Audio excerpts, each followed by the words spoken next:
ছুটে। মাগো, এর থেকে তো তুই আমার ঘরে না এলে পারতিস মা, তাহলে আমার ছেলেটার এভাবে বেঘরে প্রাণটা যেত না। এই যাও, তাড়াতাড়ি ভেতরে নিয়ে চলো, তাড়াতাড়ি চলো। আপনার ওনাকে ধরুন।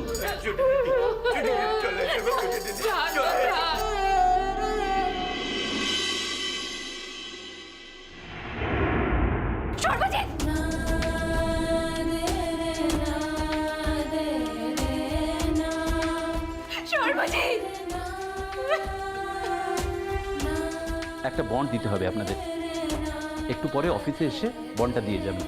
বন্ড? দেখো ছুটি দিদি অমন করে কাঁদতে নেই দিদি।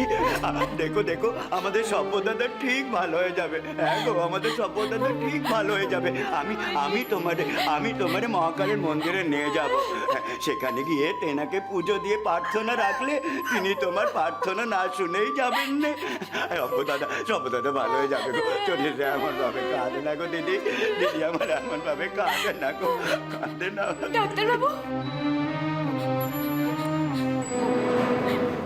এ কি, পাটা ছাড়ুন, এ কি করছেন? ডাক্তারবাবু, আমি আপনার পা ছাড়বো না ডাক্তারবাবু।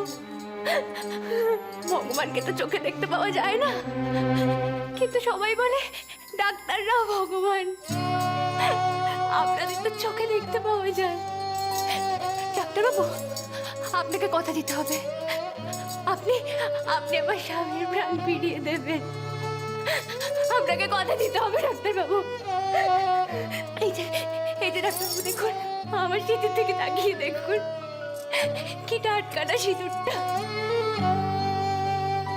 কাল আমাদের ফুলসজ্জা হওয়ার কথা ছিল ডাক্তারবাবু। আমার ওকে অনেক কথা বলার ছিল, ওরা আমাকে অনেক কথা বলার ছিল। বলেছিল সেসব কালকে বলবে, কিন্তু ও তো আমাদের ছেড়ে চলে গেল ডাক্তারবাবু।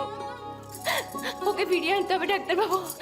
আপনি দয়া করুন, আপনি আমাদের উপর দয়া করুন ডাক্তারবাবু। ওকে ফিরিয়ে আনুন ডাক্তারবাবু, ওকে ফিরিয়ে আনুন।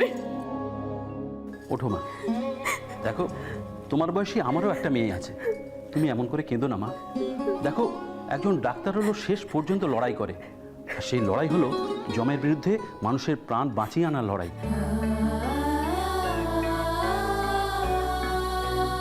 ডাক্তার কখনো হাল ছাড়ে না, কিন্তু আমাদেরও তো একটা লিমিটেশন আছে, তোমাকে এটা মানতে হবে মা।